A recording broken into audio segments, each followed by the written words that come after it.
Hi viewers, మీరు నా వీడియోస్ని youtube.com/officetime అని టైప్ చేసి సబ్స్క్రైబ్ బటన్ క్లిక్ చేయడం ద్వారా మీరు నా లేటెస్ట్ అప్డేట్స్ మెయిల్లోకి పొందొచ్చు. అంతేకాకుండా TimeComplexDaddy అనే వెబ్సైట్ ద్వారా కూడా మీరు నా వీడియోస్ని చూడొచ్చు. చూడండి, ఇవాళ మనం ఆపరేటర్స్ గురించి నేర్చుకుందాం. SQLలో ఆపరేటర్స్లలో మనకు అండ్, ఆర్, నాట్ అని ఉంటుంది. ఓకేనా? ఇవి వచ్చేసి ఆపరేటర్స్. మనకి ఇంతకుముందు కూడా మనం నేర్చుకున్న లాజికల్ ఆపరేటర్స్ ఉంటాయి. ఓకేనా? తర్వాత వచ్చేసి ఈ దీనిలో సెట్ ఆపరేటర్స్ ఉంటాయి. తర్వాత వచ్చేసి స్పెషల్ ఆపరేటర్స్ అని ఉంటాయి. లాజికల్ ఆపరేటర్స్ అంటే మీకు రిలేషనల్ ఆపరేటర్స్ కూడా ఉంటాయి. రిలేషనల్ ఆపరేటర్స్ అంటే greater than, less than, greater than equal to, less than or equal to ఇలాంటి సింబల్స్ ఉంటాయి కదా, వాటిని ఏమంటామంటే మనం రిలేషనల్ ఆపరేటర్స్ అంటాం. లాజికల్ ఆపరేటర్స్ అంటేనేమో అండ్, ఆర్, నాట్ అని ఉంటాయి కదా, వీటిని వచ్చేసి ఏంటంటే మనం లాజికల్ ఆపరేటర్స్ అంటాం. మనం రాసి చూద్దాం. చూడండి, దీనిలో ఇవి వచ్చేసి ఏంటంటే మనకు ఏమని చెప్పాను నేను, రిలేషనల్ ఆపరేటర్స్. తర్వాత వచ్చేసి అండ్, ఆర్, నాట్ ఇవి ఉన్నాయి కదా, ఇవి లాజికల్ ఆపరేటర్స్. తర్వాత వచ్చేసి సెట్ ఆపరేటర్స్. సెట్ ఆపరేటర్స్ అంటే యూనియన్, ఇంటర్సెక్షన్, తర్వాత మైనస్, ఇవన్నీ ఏంటంటే సెట్ ఆపరేటర్స్. తర్వాత స్పెషల్ ఆపరేటర్స్ ఉంటాయి. స్పెషల్ ఆపరేటర్స్ అంటే దీనిలోనే మీకు ఇంతకుముందు కూడా చెప్పాను నేను, లైక్ అని ఒకటి. ఓకే, తర్వాత నెక్స్ట్ లెసన్లో కూడా నేర్చుకుందాం. ఇన్ అంటే ఏంటి, బిట్వీన్ అంటే ఏంటి, not like, not between, not in, ఇవన్నీ ఏంటంటే special operators.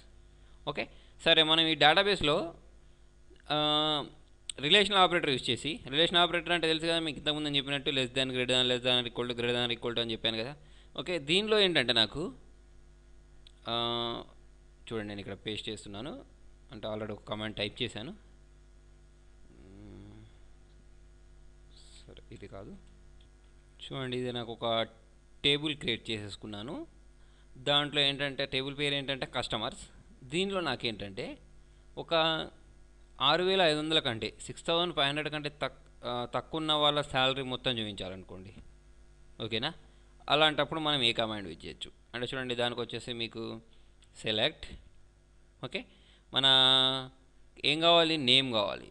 Okay, name from ఏంటి, మన టేబుల్ పేరేంటి, కస్టమర్స్ అనే టేబుల్లో నుంచి వేర్, WHERE, వేర్ మనకేం కావాలి, శాలరీ అనేది SALARY, శాలరీ గ్రేటర్ దాన్ లేకపోతే లెస్ దాన్ ఎంత, 6,500 ఉన్న వాళ్ళది మాత్రమే కావాలి అని ఇచ్చేసి, నేను సెమీకోలాన్ ఇచ్చేసి ఎంటర్ ప్రెస్ చేసినట్టయితే చూడండి, నాకు ఇక్కడ ఎవరెవరికి 6,500 కంటే తక్కువ ఉంది అంటే వాళ్ళ నేమ్స్ మాత్రం డిస్ప్లే చేసింది. చూడండి, ఇక్కడ రమేష్కి, ఓకేనా, కౌశిక్, కోమల్, ఓకే, కిలాన్, వీళ్ళకి మాత్రమే 6,500 కంటే తక్కువ ఉంది శాలరీ. మిగతా వాళ్ళకి అందరికీ చూడండి, ఇక్కడ కోమల్ అనేది కూడా మనకు లాస్ట్లో ఉంది, ఒక ఆర్డర్ ప్రకారం లేదు.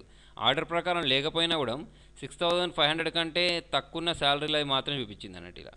ఓకేనా? అలా కాకుండా చూడండి, నేను ఇంకొకటి 10,000 కంటే ఎక్కువ ఉన్న వాళ్ళకి చూద్దాం అనుకున్నాను అనుకోండి, లేకపోతే 7,000 చూద్దాం. ఇది తీసేసి నేను ఏం పెట్టానంటే ఇక్కడ 7,000 అని టైప్ చేసేసి ఎంటర్ ప్రెస్ చేశాను. ఎంటర్ ప్రెస్ చేసి చూడండి, 7,000 కంటే తక్కువ ఉన్న వాళ్ళ చూపించింది కదా, ఎక్కువ ఉన్న వాళ్ళ చూద్దాం. ఓకే, ఎక్కువ ఉన్న వాళ్ళ అంటే ఇక్కడ మనం పెట్టాల్సింది లెస్ దాన్ కాదు, గ్రేటర్ దాన్ కదా. ఓకే, అలాంటప్పుడు గ్రేటర్ దాన్ పెట్టేసి ఎంటర్ ప్రెస్ చేసినట్టయితే చూడండి, హార్దిక్ ఒక్క పర్సన్కే మనకి ఏంటంటే 7,000 కంటే ఎక్కువ ఉంది శాలరీ. అలా మనం ఫిల్టర్ చేసి చూసుకోవచ్చు అన్నట్టు ఈజీగా, దేన్ని కావాలంటే దాన్ని. ఓకే, అలా ఒకటే కాకుండా అంటే మనం ఒకటే కాలం నేమ్ ఇచ్చాం కదా, అంటే ఒక నేమే ఇచ్చాం కదా, అలా కాకుండా మనం ఐడి అవి కూడా ఇచ్చేసుకోవచ్చు అన్నట్టు. అంటే ఎట్లా అంటే చూడండి, ఇక్కడ దీన్ని పేస్ట్ చేస్తున్నాను టైం వేస్ట్ అవ్వకుండా. చూడండి, ఇక్కడ నేను ఒక టైప్ చేశాను, సెలెక్ట్ ఐడి. ఇంతకుముందు ఏం చేసాం మనం, సెలెక్ట్ నేమ్ ఒకటే తీసుకున్నాం. ఈ కస్టమర్ అనే టేబుల్లో నుంచి నాకు నేమ్ కావాలి. ఏ నేమ్ కావాలి అంటే గ్రేటర్ దాన్ 7,000 కంటే ఎక్కువ ఉన్న వాళ్ళ నేమ్ మాత్రమే కావాలని ఇచ్చేసాను ఇక్కడ.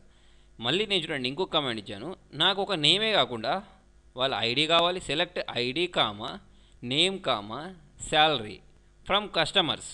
కస్టమర్స్ అంటే ఈ టేబుల్, కస్టమర్స్ అనే టేబుల్ నుంచి వేర్ శాలరీ అనేది ఎంత ఉండాలి నాకు అంటే 2,000 కంటే ఎక్కువ ఉన్న వాళ్ళ ఐడి కావాలి, వాళ్ళ నేమ్ కావాలి, వాళ్ళ శాలరీ కావాలి. ఇంతకుముందు మనకు ఓన్లీ చూడండి ఒక నేమ్ ఫీల్డ్ మాత్రమే చూపించింది. ఇప్పుడు నేను ఎంటర్ ప్రెస్ చేసినట్టయితే చూడండి, వాళ్ళ ఐడి చూపించింది, వాళ్ళ నేమ్ చూపించింది, వాళ్ళ శాలరీ చూపించింది. ఇలా మనం ఈజీగా ఫిల్టర్ చేసేసుకోవచ్చు అన్నట్టు. ఇక్కడ మనం మెన్షన్ చేయాల్సింది ఏంటంటే మనకి ఏమేమి ఫీల్డ్స్ కావాలో వాళ్ళ నేమ్స్, వాళ్ళ ఆ ఫీల్డ్ నేమ్ ఇచ్చేస్తే సరిపోతుంది అన్నట్టు. ఓకేనా? ఒకవేళ మీకు 2,000 కాదు 7,000 కంటే ఎక్కువ వచ్చిన వాళ్ళ ఫీల్డ్ నేమ్స్ అంటే వాళ్ళ ఐడి, వాళ్ళ నేమ్, వాళ్ళ శాలరీ కావాలంటే ఇక్కడ 2,000 తీసేసి 7,000 అని పెట్టేసుకోండి. ఓకే, చూడండి, ఇంతేకాకుండా మనం ఇక్కడ ఇంతకుముందు నేను ఇక్కడ ఏమి ఇచ్చానంటే వేర్ శాలరీ అని ఇచ్చేసాను. శాలరీ అనే ఫీల్డ్ ఇచ్చాను కదా, అలా కాకుండా స్పెసిఫిక్గా నాకు ఓన్లీ హార్దిక్ గురించే కావాలనుకోండి. చూడండి, దానికోసం నేను ఏం చేస్తున్నానంటే మళ్ళీ ఇక్కడ పేస్ట్ చేస్తున్నాను. ఏంటి, నాకు select ID, name, salary from customers అంటే కస్టమర్ టేబుల్ నుంచి ఐడి సెలెక్ట్ చేయి, ఐడిని చూపించమంటున్నాం, నేమ్ని చూపించమంటున్నాం, శాలరీ అనే ఫీల్డ్ చూపించమంటున్నాం. Where name equal to Hardik అంటే హార్దిక్ అనే పేరున్న వాళ్ళ ఐడి, నేమ్, శాలరీ మాత్రం చూపించమంటున్నాం. ఏ టేబుల్ నుంచి? కస్టమర్ అనే టేబుల్ నుంచి. ఇప్పుడు నేను ఎంటర్ప్రైజ్ చేసి చూడండి, నాకు ఇంతకుముందులాగా శాలరీ గ్రేటర్ దాన్ 2000 ఉన్న దానికంటే ఎక్కువ రాలేదు. ఓన్లీ హార్దిక్ పర్సన్ డీటెయిల్స్ మాత్రమే చూపించింది. అంటే నేను ఇంతకుముందు కూడా చెప్పాను మీకు సెలెక్ట్ కమాండ్ చెప్పేటప్పుడు. అంటే మనకి ఏ ఫీల్డ్ అంటే ఇప్పుడు ఎవరి డీటెయిల్స్ కావాలంటే వాళ్ళ డీటెయిల్స్ కూడా మనం ఇలా ఫిల్టర్ చేసి చూసుకోవచ్చు అన్నట్టు. చూడండి, నాకు ఎవరి రికార్డ్ వచ్చింది అంటే హార్దిక్ అనే పర్సన్ రికార్డ్ మాత్రమే వచ్చింది. ఓకేనా? అలా కాకుండా మీకు రమేష్ అనే పర్సన్ రికార్డ్ కావాలి అంటే చూడండి, మీరు ఏం చేయొచ్చు అంటే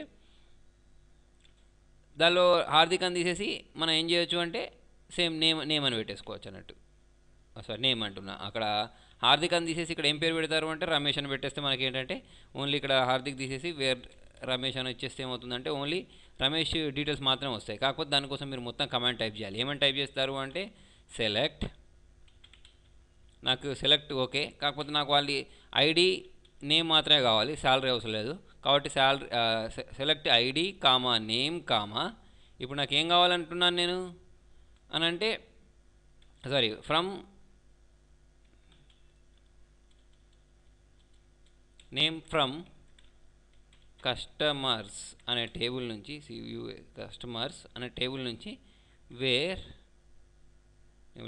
వేర్ నేమ్ ఈక్వల్ టు మనకేం కావాలి అంటే ఇన్వర్టెడ్ కామాలో రమేష్ అని ఇచ్చేసాను.